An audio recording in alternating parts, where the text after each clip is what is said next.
The wind, a dry, cruel thing carrying the scent of alkali dust and dying sagebrush, scraped against the single glass window pane of the cabin.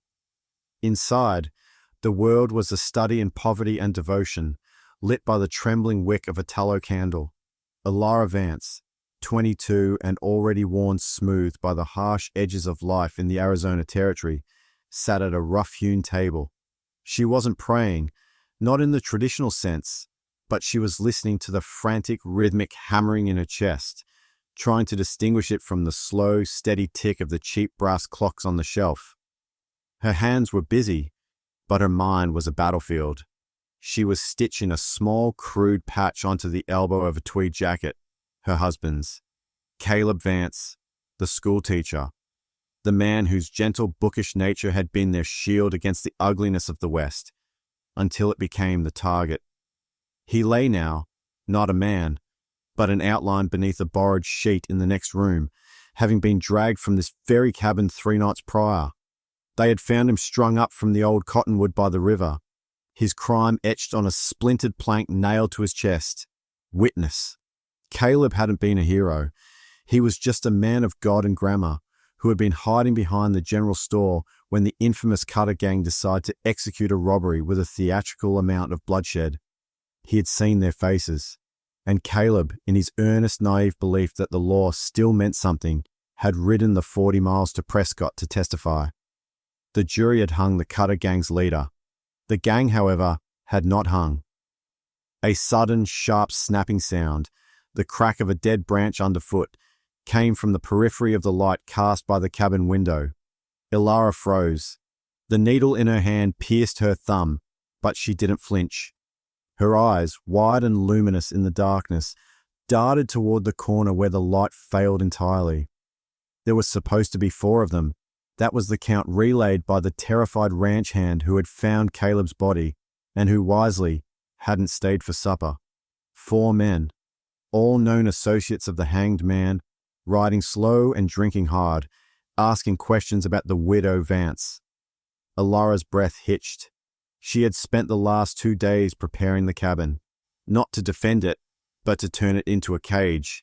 The locks were useless, the doors flimsy, but a small homestead offered concealment, corners, and precious few avenues of escape. She slid silently from the chair. Her calico dress, usually whispering with every movement, was heavy and damp with river water she'd used to press it, hoping to muffle the sound. She moved to the fireplace, the cold hearth a repository of dead embers. Her hand dipped into a crack in the stone, pulling out a small, leather-wrapped bundle. It contained 2 things, a rusted derringer, unreliable and holding only 2 shots, and a handful of tarnished silver dollars, their life savings. She tucked them both into the deep pocket of her dress. Her objective, however, lay under the floorboards she had meticulously loosened beside the stove. She pried them up, exposing the deep, earthy smell of soil and a length of cloth-wrapped steel. It was Caleb's rifle. A handsome, heavy Winchester lever-action he'd bought years ago, thinking he needed it for vermin control. It was an ironic thought now. Caleb couldn't hit a tin can at 10 paces, but Elara, raised on a failing farm where accuracy meant survival, could. She checked the magazine. 5 rounds, plus the 10 loose bullets she kept in a tobacco tin. 15 shots. 7 men. The odds were a cruel joke. She heard a second sound now, a low guttural murmur. Too close. They were not approaching. They were stalking. Elara extinguished the candle, plunging the cabin into absolute suffocating blackness. Her own breathing was the loudest thing in the world. She moved toward the window, kneeling low, her rifle held ready. The frame was loose. She could slide it open silently. Thump. Something heavy hit the back wall of the cabin, near the pantry. Not a knock. It was the calculated weight of a shoulder, checking the integrity of the wood. They knew she was inside. They were playing with her. She had to make a decision. Fight here, where the close quarters favored the rifle but trapped her, or run and risk being hunted down in the open desert. Elara thought of Caleb, hanging limply, His glasses shattered in the dirt beneath his feet. She thought of the note. Witness. They hadn't just killed him. They had extinguished the light he represented. A slow smile, cold and terrible, stretched across her lips. They were wrong. She wasn't running. They had come to her home. Click. The lock on the front door was being picked with brutal, impatient force. Elara knew the layout of the cabin like the lines on her own palm. The front door opened inward, directly facing the long wooden table. She darted to the right, pressing herself flat against the wall, positioning herself directly beside the doorframe. The latch finally gave way with a splintering groan. A shape, vast and shadow-eclipsing, filled the doorway. The man paused, expecting to see a terrified widow huddled in the center of the room. He saw nothing. Before he could take a second step, Elara brought the butt of the heavy Winchester up and slammed it horizontally across his temple. It was not a precise, practiced move. It was pure, desperate fury. The man crumpled without a sound, his large frame hitting the floorboards with a dull, heavy thud. 1. She didn't wait. The noise of the fall would alert the others. She leapt over the prone figure, bursting out of the door and into the starlit night. The moon was only a sliver, but it was enough. She spotted the next two immediately. They were crouched by the corner of the porch, silhouetted against the slightly lighter ground, moving to surround the house. They hadn't expected the prey to leap out of the cage. "She's out," one of them bellowed, a heavy, drunken sound. Elara didn't shout a warning or make a demand. She brought the rifle to her shoulder, took a single deep breath, and squeezed the trigger. The blast was deafening, tearing a violent hole in the silence of the night. The first man, his name was rumored to be Silas, went down instantly, a dark stain blossoming across his chest where the bullet found his heart. The second man, quicker and leaner, dove for the cover of the rain barrel. Elara pumped the lever of the Winchester, ejecting the hot casing, but her line of sight was broken. Bang!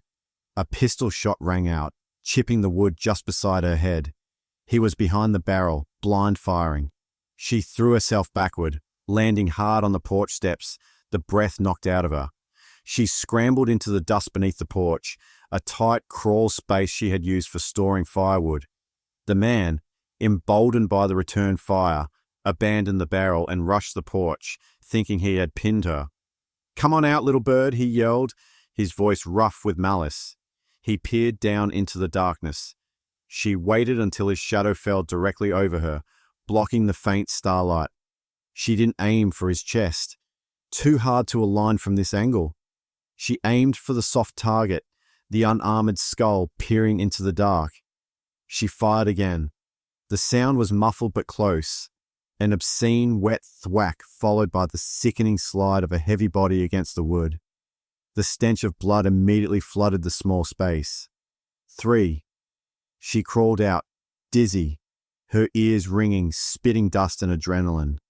She didn't look at the body. There was no time for sorrow or revulsion. There were still 4. She heard a commotion back toward the stable, 50 yards down the path. The remaining men must have heard the 2 shots and the commotion. They were circling wide, trying to cut off any path to the desert. This was her chance. She needed to break the circle. She ran not toward the open desert, but directly through the scrub brush toward the small, abandoned shack, a ruined blacksmith shop that sat halfway between her cabin and the stable. She heard horses now, agitated and whinnying. The men had mounted up. 2 figures broke cover on horseback, riding fast and low, their rifles held high. They had her pinned in the open. She dropped to one knee, ignoring the pain of the impact. The rifle felt heavy and steady in her hands, an extension of her own will. "Focus, Elara, not Caleb. You." The horses were close. She wouldn't aim for the riders. She aimed for the beasts. Crack! The shot was clean. The lead horse screamed, a terrified human sound, and went down in a tangled mess of legs and leather, throwing its rider hard into the rocky ground. The second rider hesitated, pulling his horse up short. This was the mistake Elara had counted on. The moment of indecision. She worked the lever again, sighting down the barrel at the second man's chest. The explosion of the rifle merged with the frantic screams of the injured horse. The man pitched forward, lifeless, sliding from the saddle to be dragged a few feet by the panicking animal. 5. She could feel the panic rising, not in her, but in the approaching darkness. They had come for an execution, and now they were losing the count. She reached the relative cover of the ruined shack, her lungs burning, her dress snagging on the brush. She reloaded quickly, fumbling the bullets in her urgency, her heart a frantic drumbeat against her ribs. 5 in the magazine, 10 total remaining. She risked a peek over the broken stone wall. The first 5 were accounted for, 2 remained. But then, she saw the figures in the far distance, riding hard toward Redemption Gulch. The first ranch hand hadn't been entirely forthcoming. 7. 7 men. 3 hours until sunrise. The 2 original remaining bandits, a burly one named Duke and a quiet one known only as the Cleaner, had dismounted. They were advancing on foot, cautiously, rifles ready, using the jagged shadows of the scrub oaks as cover. They were trained, they were angry, and they were terrified.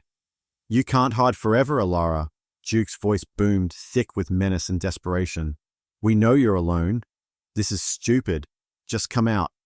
"I'm not alone, Duke," Elara whispered into the night, her voice a ghost of its former sweetness. "Caleb is here." She fired into the darkness between the 2 men, not aiming at them, but kicking up a violent fountain of dirt and stones. A warning shot, a show of confidence she didn't possess. The 2 men dove apart, breaking their formation. Elara bolted from the shack, running not towards the men, but toward the riverbed, where the ground dropped sharply. The Cleaner reacted instantly, raising his rifle, but Duke, enraged, decided to rush her, hoping to close the distance and end the fight with brute force. "You witch!" Duke roared, charging forward like a maddened bull. Elara veered sharply, throwing herself behind a thick, sheltering boulder. Duke, committed to his charge, couldn't stop in time. He ran past the boulder, presenting a fleeting wide target. Elara fired once.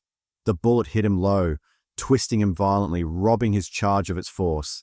He stumbled, howling, dropping his rifle. 6. Now only the Cleaner remained, and he was the most dangerous. He hadn't fired yet. He was watching, waiting, using the darkness as a friend. Elara heard the faint, telltale clink of metal against stone. The Cleaner was moving along the riverbank, trying to flank her position to get above her. She waited. The air was thick with the copper smell of blood and the sharp bite of gunpowder. Her fingers were slick with sweat, her heart threatening to burst from her chest. Then, the Cleaner's shadow appeared on the crest of the bank, framed momentarily by the stars, aiming for a kill shot. At the exact same moment, Elara fired her last 2 shots at the new riders in the distance, hoping the sound would give the Cleaner pause. It didn't. He fired. The bullet tore into the boulder beside Elara's head, showering her with stone shrapnel. Elara knew she had no more time. She dove over the riverbank and into the icy, shallow water. The sudden cold was a physical shock, but it was also a shield. She crawled rapidly downstream, using the meager cover of the bank and the sound of the flowing water to mask her movement. The Cleaner, thinking he had forced her to retreat, began to follow the bank, his dark silhouette visible now and then. Elara scrambled up the opposite bank, dripping wet, and pulled out the derringer. She had to be close. It was a useless weapon otherwise. She crept up behind a patch of thick cattails, waiting for his shadow to draw even with her. He passed. She jumped up, her pistol leveled, her voice, though choked and desperate, cutting through the night. "Don't move," she commanded. The Cleaner froze. He turned slowly, his face a mask of disbelief and grudging respect. "Well, damn," he murmured. "You got grit, schoolteacher's wife." He started to raise his rifle, but Elara's 2 shots, fired almost simultaneously from the ancient derringer, hit him hard and close. He stumbled backward, falling into the shallow river with a dull splash. 7. She stood there, shivering, the useless derringer falling from her hand into the mud. The silence was absolute, broken only by the quiet burbling of the river and the distant fading cry of an injured horse. 7 men, before sunrise. She walked back to the cabin, the dark figures of the dead lying scattered like dropped kindling. She stumbled past them, walking into the cabin, past the first man she had silenced. She sank onto the floor beside Caleb's body, and finally, without sound or melodrama, let the utter, devastating horror wash over her. When the sun finally did rise, an hour later, bathing the carnage in an uncompromising, unforgiving light, it found Elara Vance curled on the floor, asleep from exhaustion and shock, surrounded by the remnants of the longest, darkest night of her life. The desert sun, which had risen like a painter's lie, all soft gold and impossible pink, now climbed higher, transforming the light into a relentless high noon glare. The soft shadows of pre-dawn were gone, replaced by sharp, dark geometry that brutally outlined every detail of the massacre. Redemption. Gulch was not a town, it was a scar on the landscape, a few buildings huddled around a dwindling stream, and the Vance cabin stood a desolate half-mile from the general store. In the cold, unblinking light of day, the ground around the homestead looked like a butcher's floor. The 7 men lay where they had fallen, stretched out across the 50 yards between the porch and the riverbank, each death marking a station in Elara's agonizing midnight pilgrimage. The man beside the rain barrel was a grotesque parody of sleep. The one by the porch steps was still clutching the sliver of a broken knife, and the 2 by the river were already beginning to bloat in the morning heat. Sheriff Ben Crowley saw it all before he even dismounted.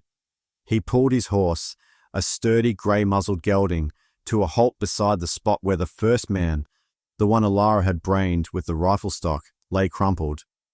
Sheriff Crowley was a man whose 50 years felt like 100 in the dust of the Arizona Territory. His face was a roadmap of sun damage and hard choices, but his eyes, a clear, startling blue, missed nothing. He wore the usual garb, a dusty vest, an oiled leather coat, and a badge that had seen more grief than glory. Trailing him was Deputy Billy Sims, 24, nervous and still wearing the look of a man who believed the Wild West was supposed to be a grand adventure. Billy's face was pale, his eyes wide and accusatory. 7, Sheriff, Billy choked out, his voice barely a whisper against the rising wind. My God, 7 of the Cutter gang, the whole damn cleanup crew, and they're all dead. Crowley ignored him. He dismounted slowly, his joints clicking with the dry sound of old wood. He walked the length of the carnage, his boots crunching on the dry soil, his gaze taking in the forensics of the dark night. He noted the tight grouping of the bodies, the wounds, mostly clean, vital shots to the chest or head. The discarded weapons, 3 pistols, 2 rifles dropped carelessly, and Elara's broken-down derringer by the river. He stopped at the porch, where the heavy smell of blood was thickest. He saw the marks of the struggle, the spent casings scattered precisely, the trajectory of the lead slugs embedded in the wood and stone. She didn't panic, Billy, Crowley observed, his voice low and gravelly. Panic kills fast. This was surgical. They boxed her in and she cut her way out. Look at the angles. The last 3, by the river. She used the drop, used the water for cover. These weren't lucky shots. These were choices. But Sheriff, 7 men, a lone woman. She's a monster. She has to be locked up. Billy stammered, his hand resting anxiously on the butt of his own sidearm. It's cold-blooded murder, sir, no matter what they did to Caleb Vance. We can't just let... Crowley cut him off with a look that could turn water to ice. We are the law, deputy, not the jury, and the law in these territories is a weary, 2-pronged thing, the letter and the spirit. The letter says she took 7 lives. The spirit asks why, and the spirit of a dead schoolteacher screams the answer. He nodded toward the cabin door, which stood ajar, splintered where the lock had been forced. Wait here. Keep your hands visible. And for God's sake, Don't stand in the fresh blood.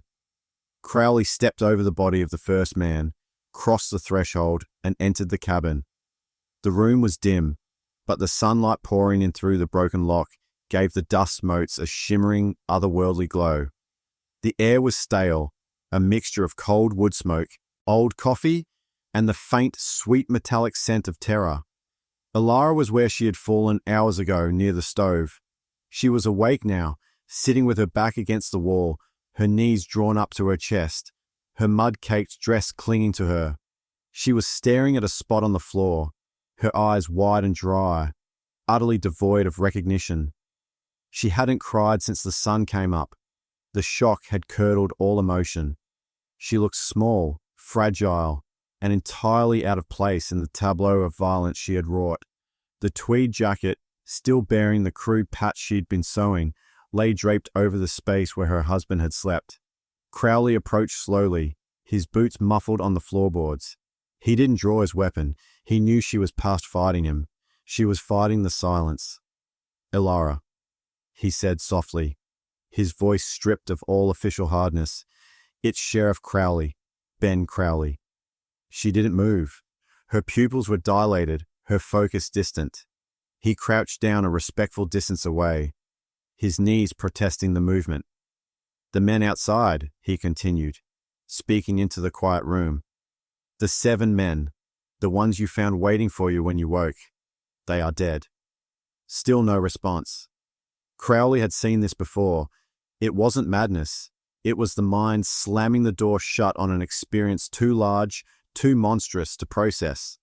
She was in a pocket of time where the fighting was over, but the living hadn't yet begun. He gently reached out, touching the cold barrel of the discarded Winchester that lay near her foot. She flinched violently, finally snapping back to the room.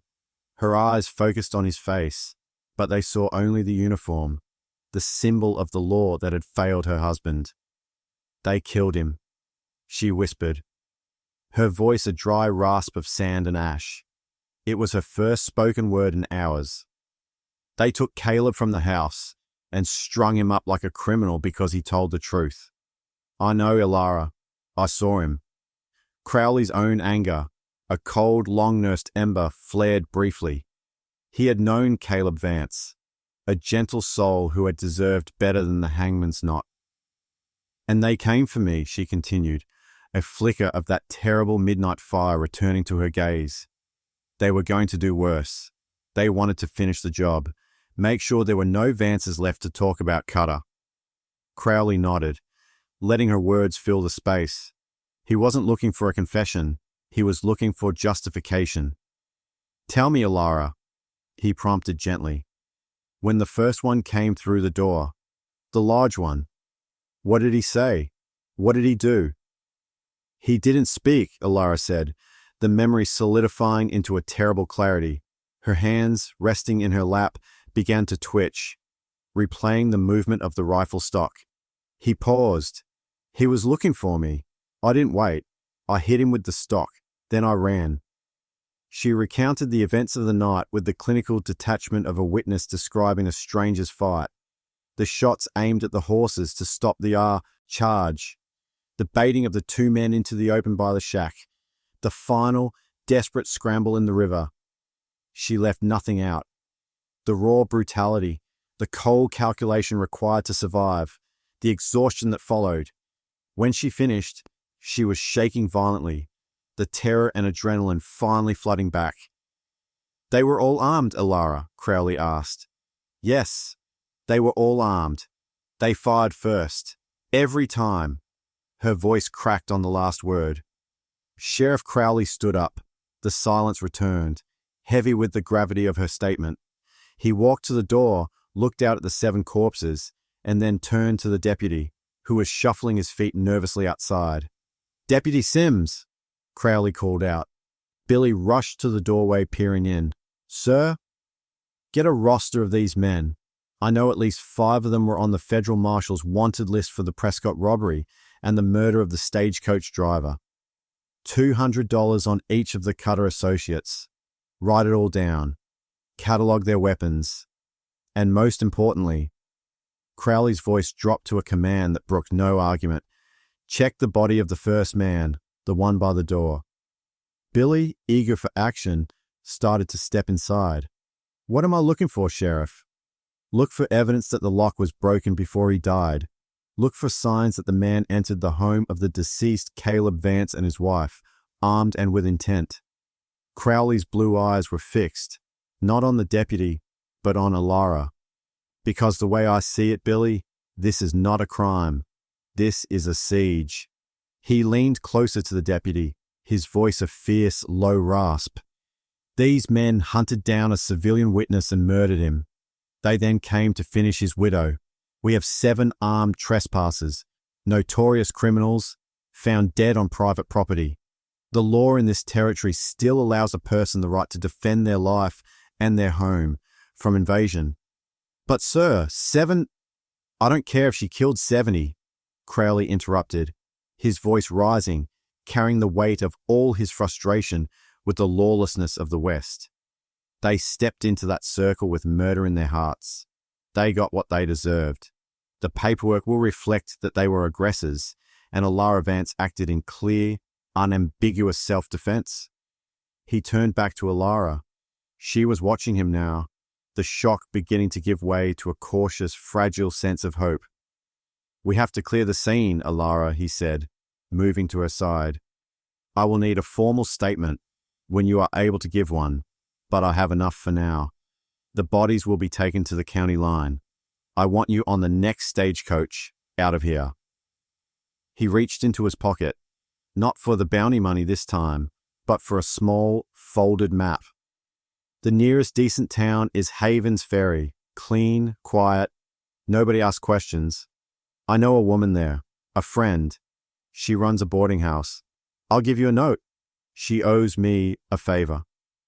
Elara finally found her voice, a threadbare, trembling sound. "Sheriff, why? Why are you doing this?" Crowley paused, looking from her to the empty, cold space where Caleb had been.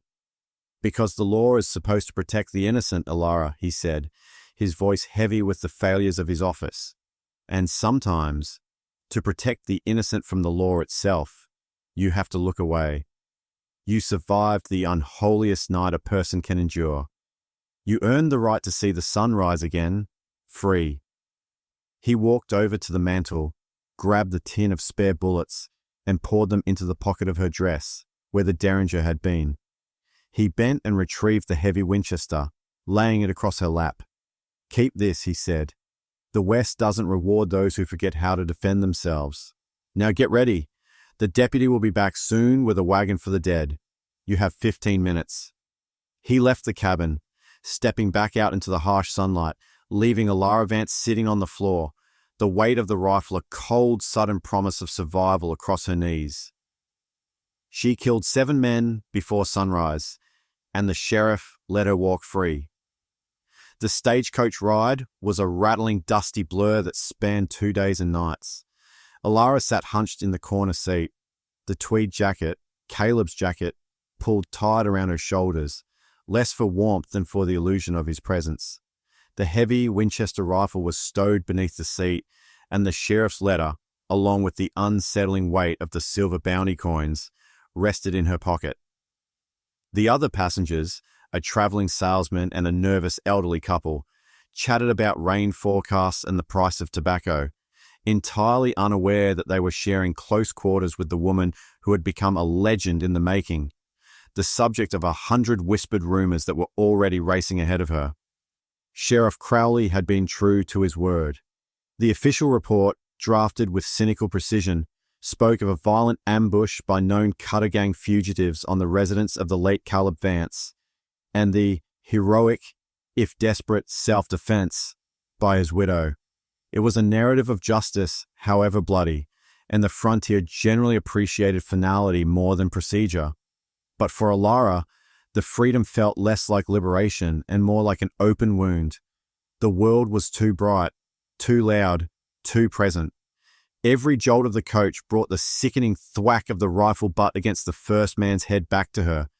Every shadow at dusk brought the terrifying silhouette of the cleaner on the riverbank. She wasn't mourning the men she had killed.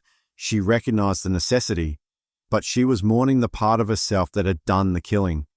She had become something cold, efficient, and lethal, a creature the gentle Caleb Vance would not have recognized. On the morning of the third day, the stage wheezed to a halt in Havens Ferry. It was a town born not of gold or silver, but of logistics, a place where the river was wide enough for a ferry and the soil was rich enough for a few small, tenacious farms. It was quieter than Redemption Gulch, cleaner, and, as Crowley promised, blessedly anonymous. Elara stepped onto the wooden boardwalk, breathing air that smelled of river water and fresh-cut pine instead of dust and death. She clutched the sheriff's note and found her way to the river's edge, the boarding house run by the sheriff's friend. The owner, Mabel Thorne, was a woman built of generous curves and uncompromising angles, her hair tied in a practical knot, her eyes the same sharp, assessing blue as Sheriff Crowley's. She was polishing a brass lamp in the front hall when Elara walked in. Mabel stopped polishing.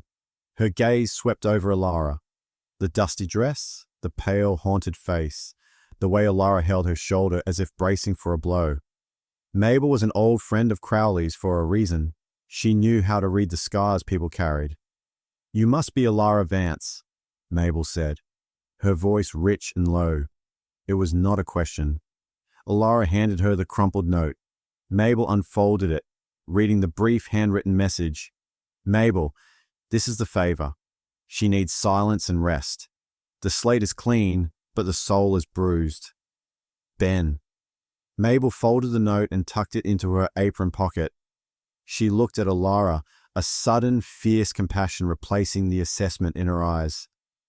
"The sheriff pays his debts," Mabel said simply. "You'll take the small room on the second floor, back corner. It has a window overlooking the river. It's quiet. Supper is at 6. No extra charge for the silence. I can pay," Elara murmured, pulling out a handful of the heavy silver dollars, the price of 7 lives. Mabel merely glanced at the coins. "I don't want that money, child. It has a heavy smell. You'll work for your keep. Dust the rooms, wash the linens. Simple, honest work. It helps keep the night quiet." And so, Elara Vance, the woman who had faced down 7 killers, became a maid at the river's edge. The work was grueling but simple, demanding only focus, not thought. She scrubbed away the grime of other people's lives, in antidote to the grime of her own. She did not talk about her past. No one asked. In Havens Ferry, people generally respected an unspoken boundary around sorrow. For 2 weeks, she was a ghost. She ate little, slept less, and when she did sleep, the dreams were a terrifying loop of silence, followed by the blinding flash of the Winchester. Then, the rumors arrived. They came on the wind, carried by the next stagecoach, and dropped like poison into the town saloon. A group of rough men, miners mostly, came through and began talking about the widow massacre of Redemption Gulch. They got the facts wrong. She had killed 10 men, she had used dynamite, she had stolen a fortune, but the core truth was there. The whispers reached the boarding house. The other guests started looking at Elara differently. A quick, nervous glance at her hands. A sudden silence when she entered a room. The true test came 3 weeks after her arrival, on a rainy Tuesday afternoon. A man named Jedediah Shaw came to Havens Ferry. Shaw was a cattle baron from the north, a man who believed the law was something you bought, not something you respected. He was also an old friend and business associate of the hanged Cutter gang leader. He was looking for details, looking for proof that the self-defense story was a lie. He was looking for revenge by proxy. Shaw was a formidable figure, tall and broad-shouldered, with a cruel, calculating sneer. He checked into the river's edge, demanding the best room. He saw Elara sweeping the hallway. He didn't know who she was, not yet, but the way she held herself, the quiet intensity, the eyes that looked through him, caught his attention. He cornered Mabel Thorne later that evening in the kitchen. "That girl," Shaw demanded, leaning against the counter, his bulk dominating the small space. "The quiet one?" with the dark hair. Who is she? She doesn't look like a washerwoman. Mabel never flinched. She was kneading dough, her hands working rhythmically and powerfully. That's Elara. She's quiet. She works hard. That's all you need to know. She carries a sadness, Shaw pressed. The kind you don't get from losing a cow. I heard a story in the saloon today about a widow in the gulch. 7 men. She the one? Mabel slammed the dough down onto the table with a force that made the kitchen utensils jump. Her eyes flashed. Mr. Shaw, she said, her voice dangerously calm. The Sheriff of Redemption Gulch filed a report. The matter is closed. You are welcome to stay here, but you are not welcome to stir up old dust. That girl is under my roof and my protection. If you want to talk about dead men, take it to the sheriff, not a frightened girl trying to earn her keep. Shaw smirked, a wolf's grin. Frightened? I doubt it. But you confirmed it. Thank you, Mrs. Thorne. The confrontation with Mabel seemed to solidify Shaw's suspicions. He began to stalk Elara, not openly, but subtly. He would appear at the end of hallways, watching her as she worked. He'd stand on the porch and stare at her while she hung laundry. He was looking for the monster, the killer, the woman who could take 7 lives. Elara felt his eyes, a tangible heat on her back. It was a pressure she hadn't felt since the moment the first man stepped into her cabin. The terror was returning, but it was layered now with a cold, hard defiance. She would not be hunted again. Jedediah Shaw didn't just want to prove Elara Vance was a murderer. He needed to prove it to restore a universe that had gone tragically askew. His business empire, built on ruthlessness and intimidation, relied on the principle that the powerful could crush the weak. Elara, the quiet little widow who had decimated a crew of professional killers, was a singularity that threatened the established order of the territory. He spent the next week in Havens, Ferry, his presence a dark, heavy cloud over the otherwise tranquil boarding house. He wasn't leaving. He was gathering information, sending letters, and, most disturbingly, attempting to win over the local sentiment. He began by buying drinks for the lumberjacks and ferrymen at the local saloon, telling a sanitized story of his dear, lamented friends who had been ambushed by a vengeful woman in a property dispute. He painted Caleb Vance as a small-time land thief and Elara as a siren of malice. His money was persuasive, his sorrow less so. Mabel Thorne, sensing the shifting tide, called Sheriff Crowley. Ben, she's here, she's clean, and she's working. Mabel spoke into the rattling telephone line, her voice tight. But Jedediah Shaw is here too. He's asking questions, sowing doubt, and he won't stop until he gets her.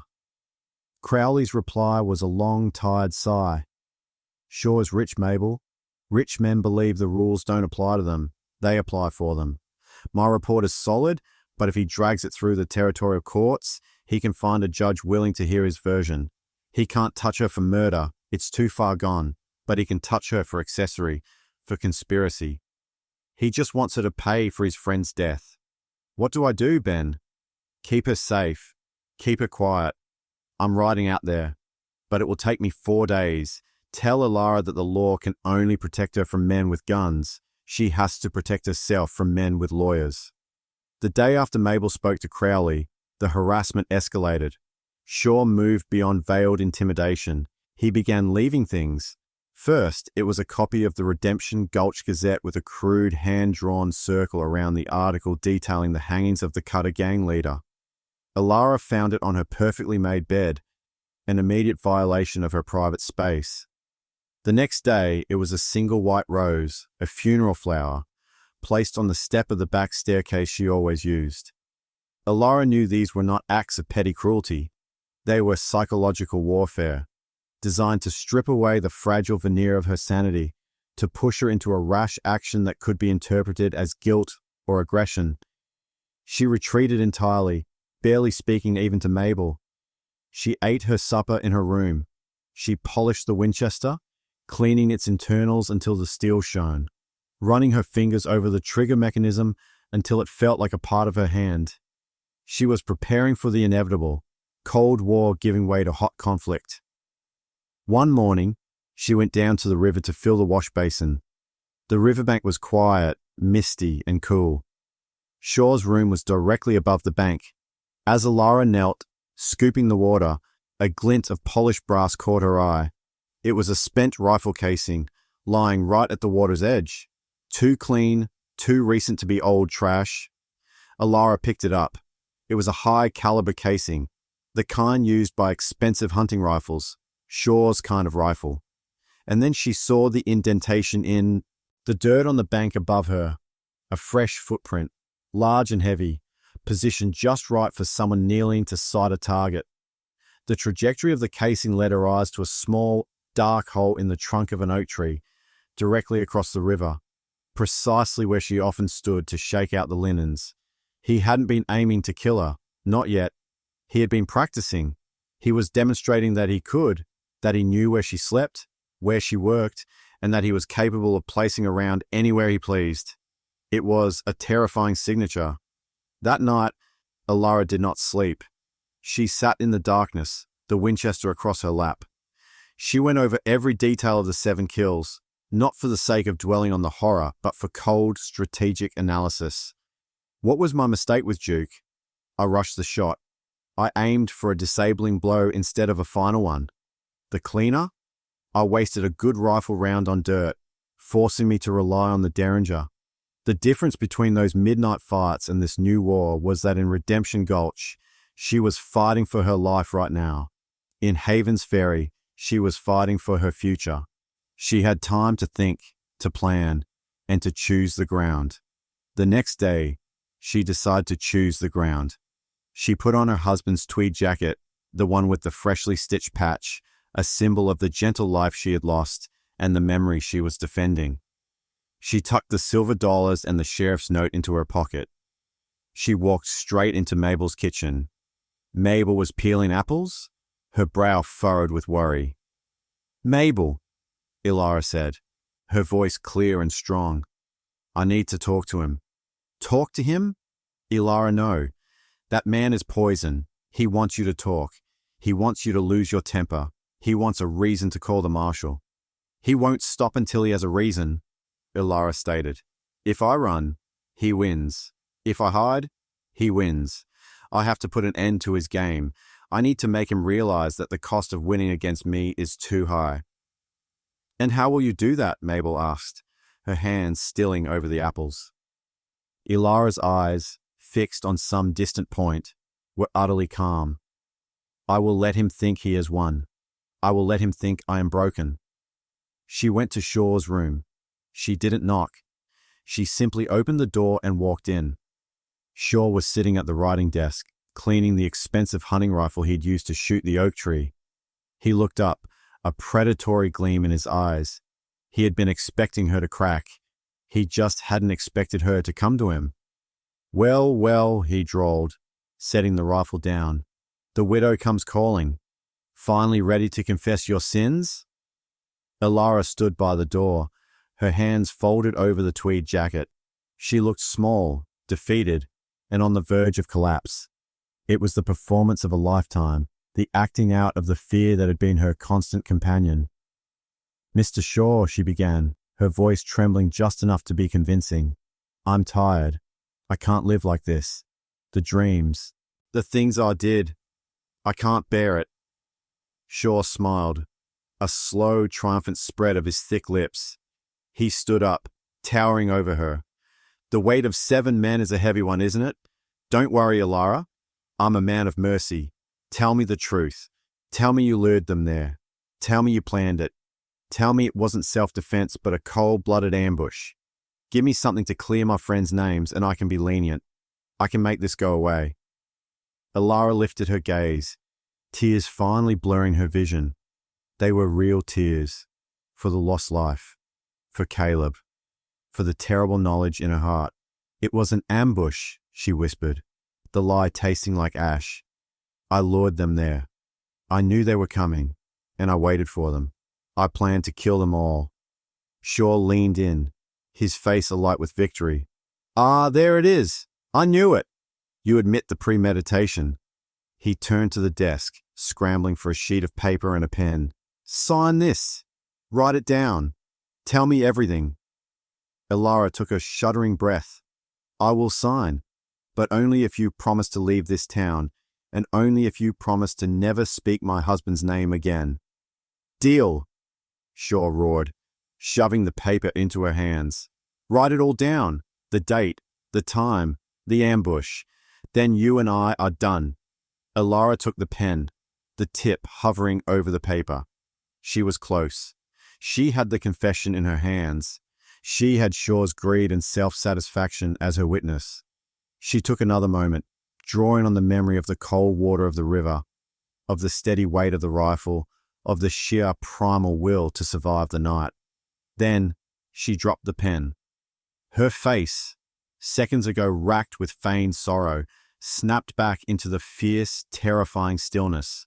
Her eyes were dry again, clearer than mountain spring water. No, Elara said, her voice dropping to a level that was barely a whisper, yet carried the weight of a stone falling into a deep well. Shaw was momentarily stunned. No? What do you mean, no? I mean, I don't need your leniency, Elara stated, stepping away from the desk. I don't need your confession. I don't need anything from you. The Sheriff of Redemption Gulch let me walk free, Mr. Shaw. His investigation is closed. The court of law said I am innocent, and I'm not going to jeopardize that freedom for a promise from a man who uses an ambush spot across the river to practice shooting at my laundry. Shaw's face darkened, the flush of victory turning to the deep purple of violent rage. You little witch! You lied to me. You came here to torment me. You tormented yourself, Elara corrected, her eyes flicking to the expensive hunting rifle on the desk. You chased me across a territory just so you could feel important. You are so obsessed with proving I'm a murderer that you've forgotten the law. You have harassed me, broken into my room, and discharged a weapon with the clear intent to intimidate a legal citizen. You have done more to break the law in the last week than I have. In the last year. Shaw lunged, grabbing her arm. I'll drag you back to Prescott myself. You won't get away with this. Elara didn't struggle against the grip. She simply lifted her hand and pointed, not at the gun, but at the door. Mabel, Elara called out, her voice loud and steady. Did you hear Mr. Shaw's threat? Mabel Thorne stood in the doorway. She wasn't carrying a weapon, but she held a heavy cast iron skillet, and her eyes were fixed on the point where Shaw's fingers gripped Elara's arm. I heard the entire confession, Mr. Shaw, Mabel said, her voice cold and hard. I heard you coerce a statement. I heard you admit to shooting at an object across the river. And I heard you threaten her just now. The sheriff is only 4 days away, but I have a telegraph line to his office. You have 30 minutes to pack and get off my property, or I swear by the grace of God, you will regret ever stepping foot in Havens Ferry.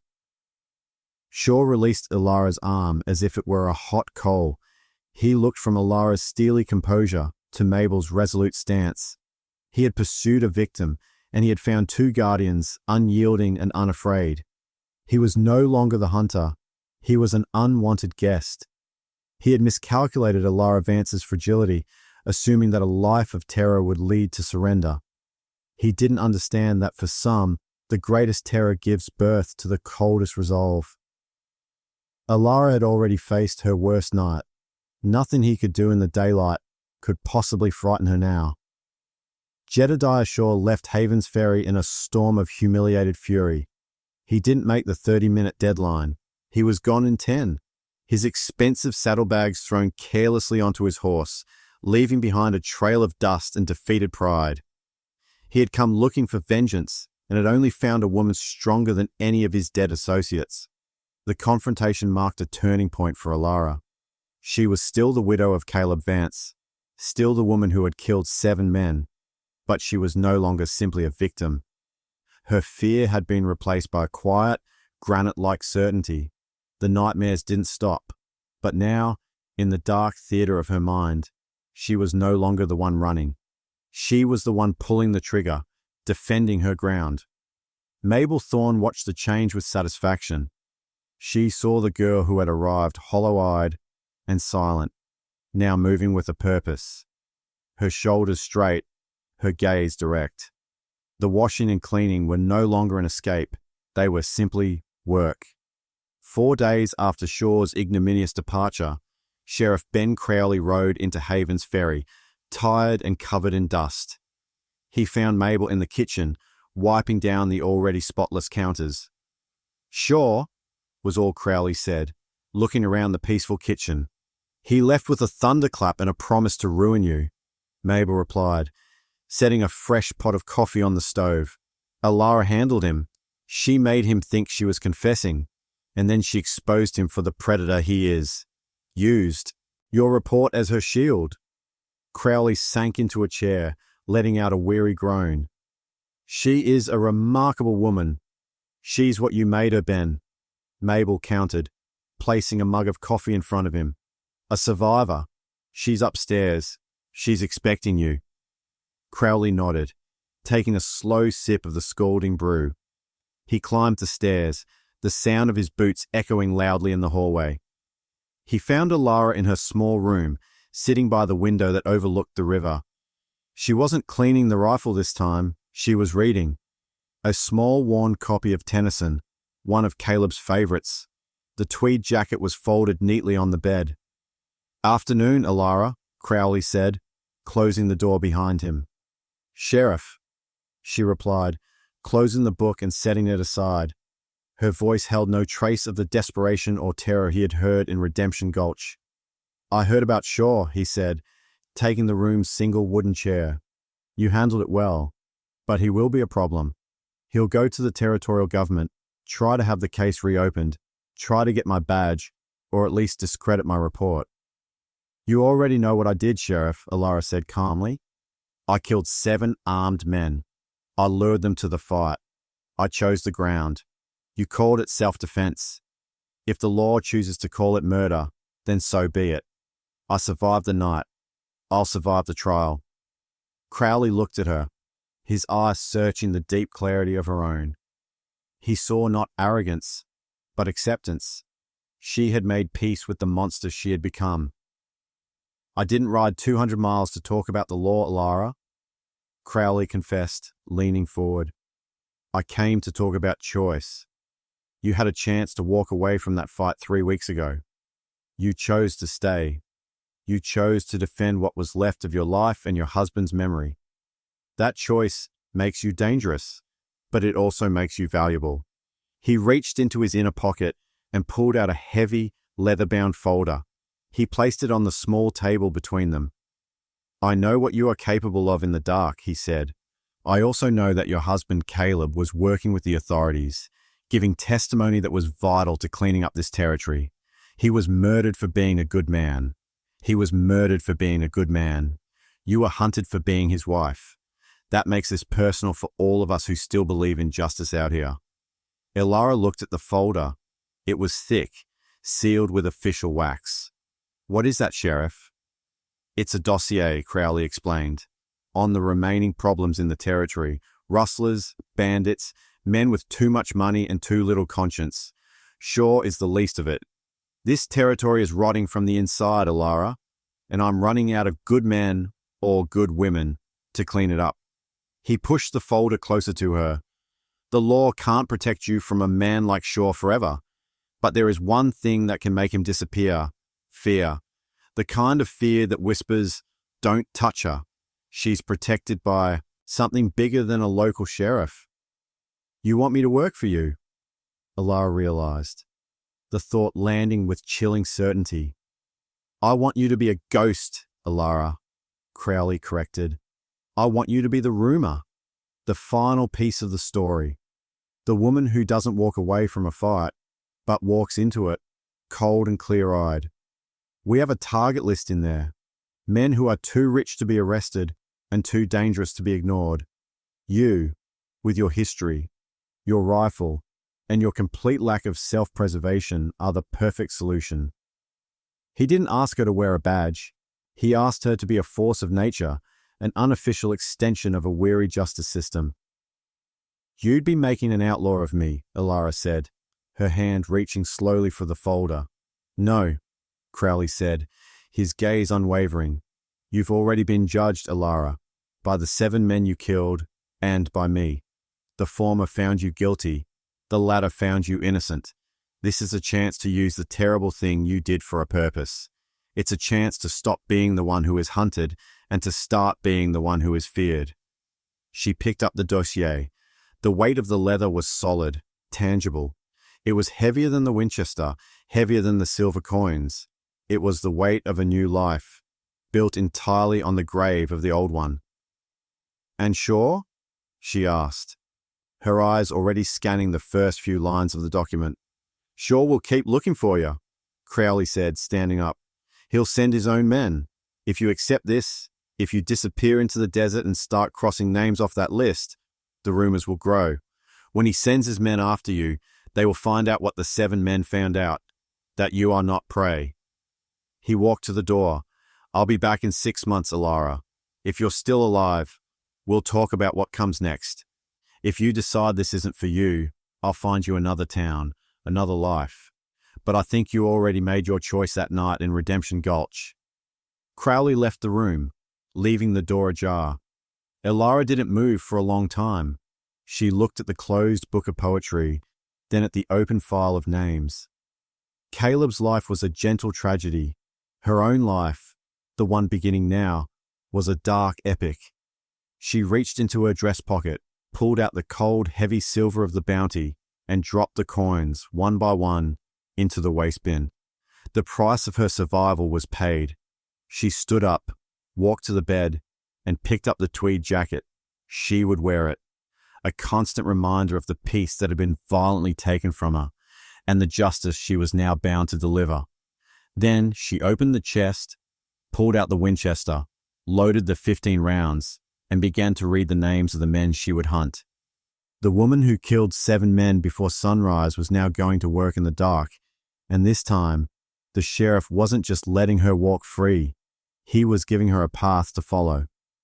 The disappearance of Elara Vance from Haven's Ferry was as quiet and absolute as her arrival. She left no note, took only the essentials: her rifle, her husband's jacket, and the heavy dossier. She left the peaceful domesticity of Mablethorne's boarding house for the desolate expanse of the territory, trading a life of quiet sorrow for one of perpetual danger. For 2 weeks, she tested her new existence. She followed the itinerary in the dossier, a grim travel guide written in the bureaucratic shorthand of the territorial government. Her first target was a ring of horse thieves known as the Iron Brand Boys, operating north of the Mogollon Rim. They were low priority, thuggish, but not politically connected, a necessary first step to test the mettle of her resolve. She found their camp hidden in a box canyon, 4 men sleeping around a dying fire, their stolen stock corralled nearby. She didn't approach them in the dark. She waited for the brutal, unforgiving light of dawn, the time of day that now felt like her own. The Elara Vance who approached the camp was not the desperate widow of Redemption Gulch. She was the distillation of that night's terror and efficiency. She was silent, swift, and utterly without hesitation. She aimed, as she had learned, for finality. 4 shots.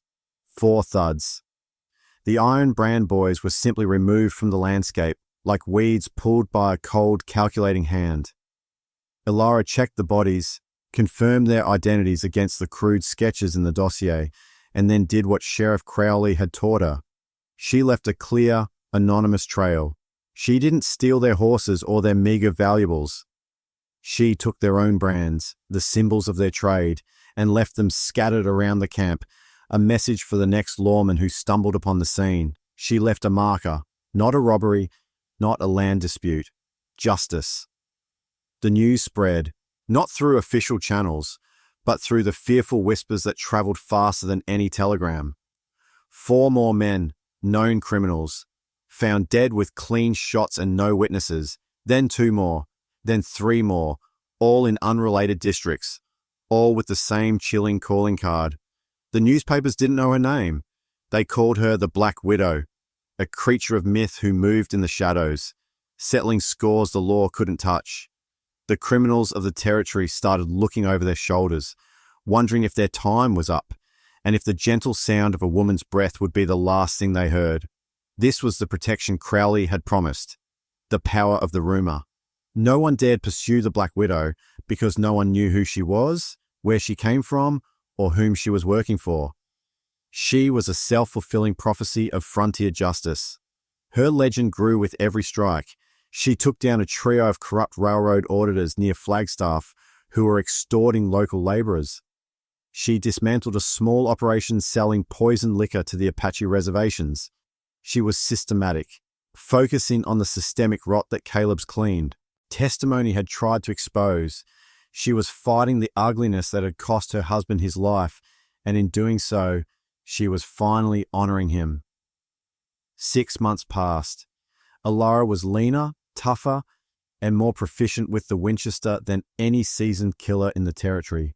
She carried the weight of a dozen kills, yet the work had paradoxically lifted the unbearable weight of her husband's murder.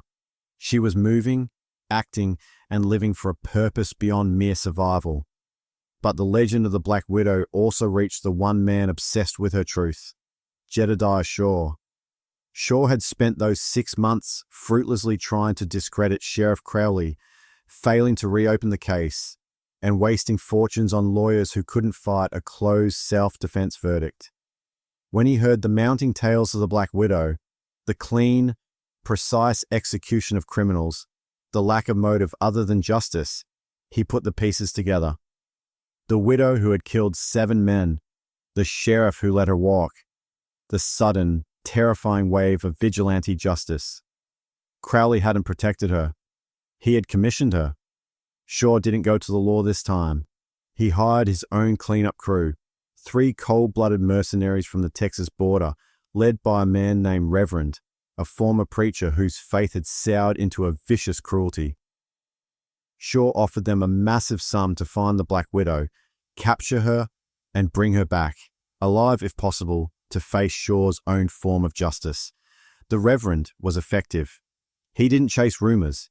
He chased logistics. He went to Redemption Gulch, found the site of the massacre, and correctly deduced that the only person who knew Elara's new destination was Mabel Thorne. The Reverend and his crew arrived at Havens Ferry on a damp, quiet evening. They didn't enter the river's edge. They didn't want witnesses. They waited until Mabel Thorne was walking from the general store back to the boarding house, and they abducted her silently, dragging her into an abandoned warehouse near the docks.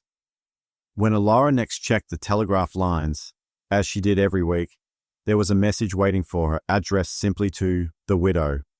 It was short, hand-delivered by a nervous young boy. Mabel Thorne is at the old warehouse by the dock. Jedediah Shaw sends his regards. Come alone, or the old woman dies.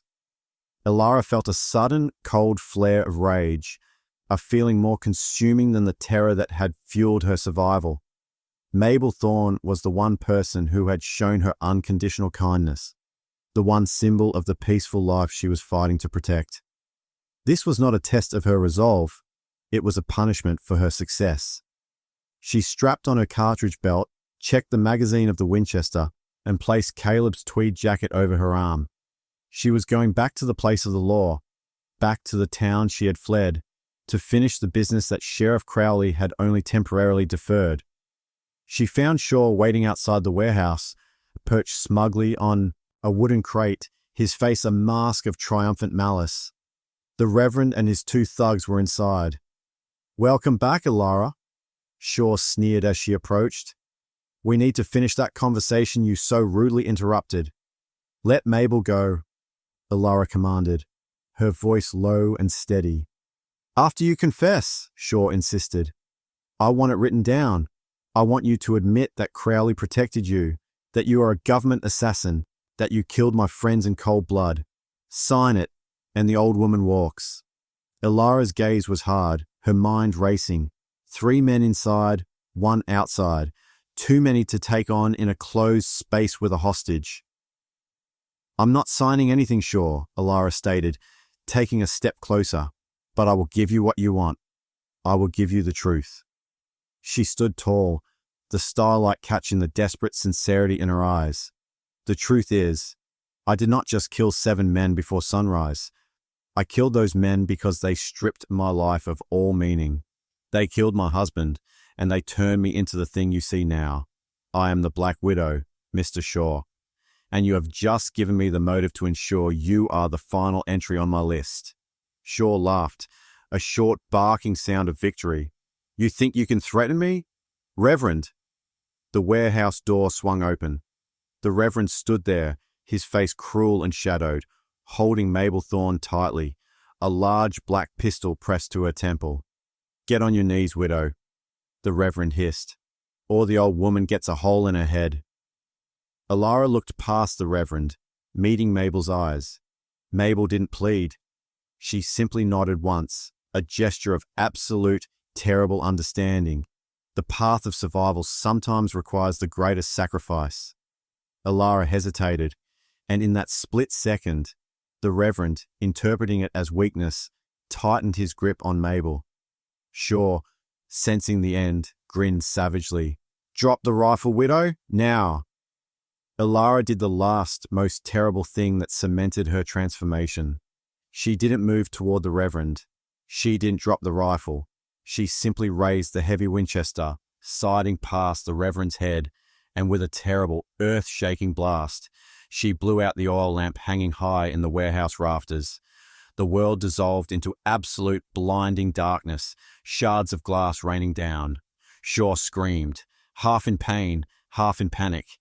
The Reverend, momentarily disoriented, shoved Mabel forward and fired blindly.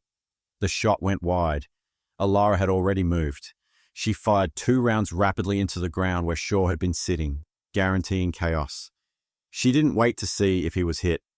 She rushed Mabel, pushing her hard into the nearest stack of crates. "Stay down, Mabel. Now!" She heard the roar of the 2 thugs inside. The fight had returned to the dark, the place where Elara Vance was deadliest. She was fighting for someone else now, which made her faster, colder, and more precise than she had been for herself. One of the thugs tried to rush the darkness, a desperate, foolish move. Elara waited until the man's massive silhouette filled a small gap between 2 crates, and fired once. Thud. The second thug fired wildly, the bullet tearing through the wood just above her head. She worked the lever, then slammed her back against the wall, using the last trace of the Reverend's moving footsteps to gauge his position. He was circling, trying to flank her. The Reverend was good.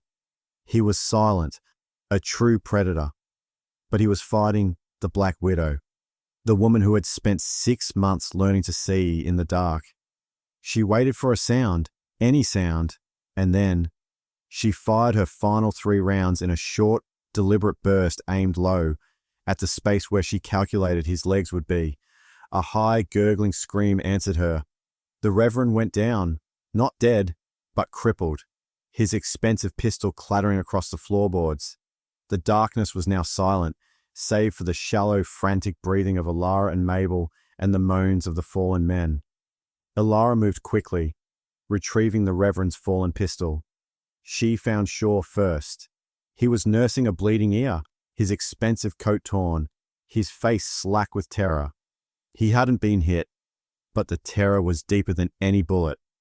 She stood over him, holding the Reverend's pistol. "You wanted a confession, Mr. Shaw," she whispered, her voice rough. "You brought 4 men to my doorstep. You kidnapped my only friend. You threatened me. This is your end." "Please," Shaw whimpered, his voice dissolving into a whine. "I have money. I'll leave the territory. I'll make the report disappear. I swear it." Elara did not pull the trigger. She instead stepped over him and found Mabel, shaking but alive, behind the crates. "Mabel, are you hurt?" "No, child," Mabel whispered, clutching Elara's arm. "You were magnificent. But that man," she nodded toward Shaw, "he can't live." Elara looked back at Shaw. He was scrabbling backward, his eyes wide with the realization that she was going to kill him, and she had every reason to do so. "No," Elara said, her voice now filled with a strange, cold conviction. "I'm not going to kill him. I'm going to let the law kill him." Elara dragged the crippled Reverend and the surviving thug out of the warehouse. She found a piece of rope and bound them roughly, leaving the defeated Jedediah Shaw to crawl out of the warehouse and face the wreckage of his arrogance. The next morning, the local constables found 3 mercenaries and 2 of the territory's wealthiest men bound on the docks, surrounded by the remnants of the gunfight. The only witness was Mabel Thorne, who described a terrifying ambush by masked gunmen that had been heroically thwarted by an anonymous stranger. The official report named Jedediah Shaw and his associates as the orchestrators of the kidnapping and assault. Shaw was arrested, not for chasing Elara, but for the violent crime of kidnapping and hiring mercenaries. His empire would crumble under the weight of the charges. Elara Vance, the Black Widow, was nowhere to be found. She had walked away again, her slate still clean, her freedom secured by her own terrifying competence. She had faced down the final ghost of her past, and in choosing to let the law deal with Shaw, she had proved that she was not a murderer, but a deliverer of a brutal, cold justice. She was gone, back to the vast open spaces, a ghost with a mission, ready for the next name on the sheriff's list. The ballad of the Black Widow had just begun.